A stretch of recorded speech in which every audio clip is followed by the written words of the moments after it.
Although there's currently a lack of fires at Huntington Avenue, there is no lack of emergencies. With the drop in fires, emergency medical calls are an increasingly important part of being a firefighter.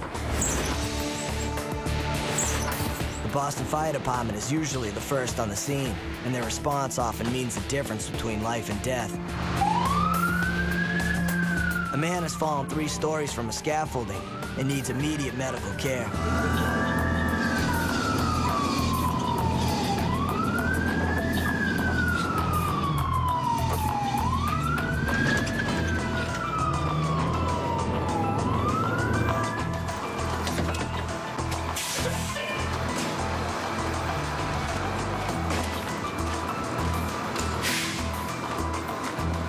Get it back forward. We found a gentleman laying on the ground, looked like he fell off the scaffolding from roughly the 3rd floor and had quite a number of different injuries. First thing we do is size up the scene, and we know that he fell off a scaffolding, so, you know, we have to look up and make sure that the scaffolding is intact and that it wasn't a defective scaffolding is the reason why he fell. So, you know, we don't want to become victims ourselves, and then we treat the patient accordingly.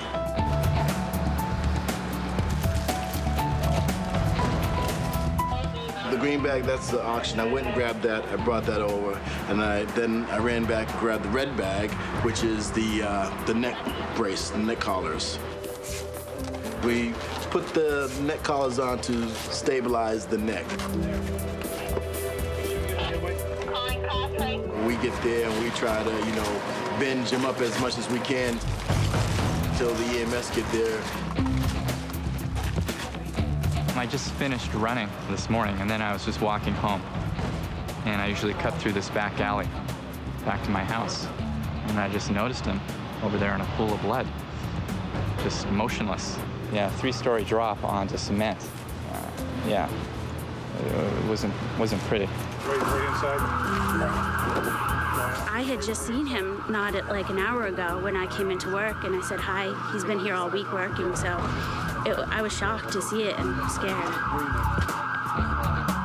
He was on his side, kind of slumped over. I could see the blood on his face, and it was bad. I didn't expect to see that. How you doing?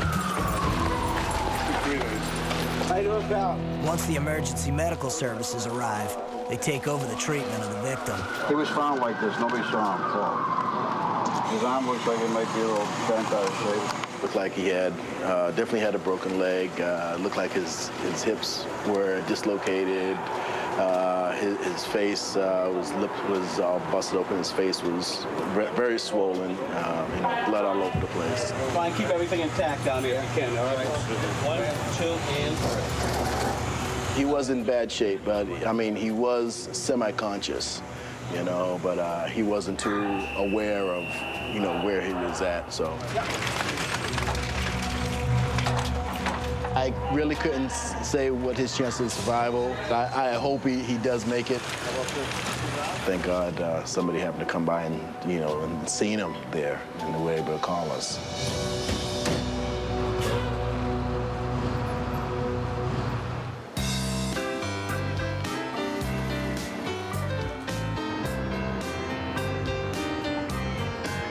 Glenn Campbell is nearing the end of 2 back-to-back 24-hour shifts.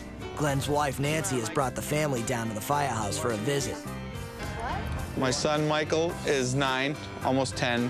My son, Brian's 15. And they brought a family friend, little Patrick McCarthy, come in. What's up, Pat?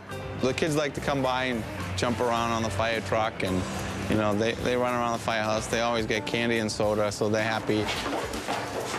One of the favorite places for Glenn's kids at Huntington Avenue is the basement. There's kind of like a little boxing ring down there. There's boxing gloves and punching bags and that kind of stuff. Ding, ding. Don't turn your back, Pat. Keep your hands up. It gets out of hand if you don't go down with them, so I was down there with them to supervise. But then my oldest son, Brian, he's at the point now, he's 15, and he's feeling his oats and he thinks he can beat Dad, so I had to give him a little beat down. Glenn won't be seeing his family anytime soon. When his shift is over, he's heading straight to his second job as an electrician.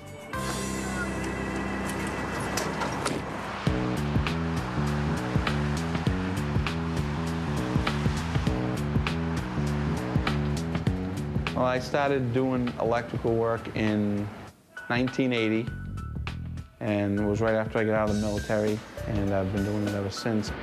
Today I'm working in Newton on Center Street. Got a pretty big job there. Gonna be finishing it up today. I don't remember where I left off. I'd say a good portion of firefighters have a second job. And the reason being, we work a lot of hours in a row, so we end up working 48 hours a week in the firehouse, but it only takes up 2 days. So we have a few days, you know, during the week where you can do something else to make a few bucks, so most guys do it.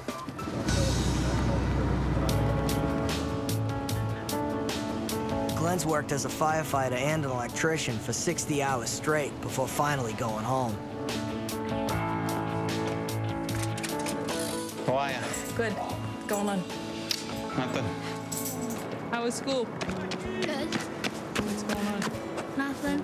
Being married to a firefighter, I guess I knew what it entailed because my father was a firefighter for as long as I can remember. He was on the job about 25 years, and he was my hero. So the fact that I married Glenn, he is now my hero. Comes my heat. You know, we wish that he could be home more, and I'm sure it would be different if he was home more, but not having him around, it's just how it is.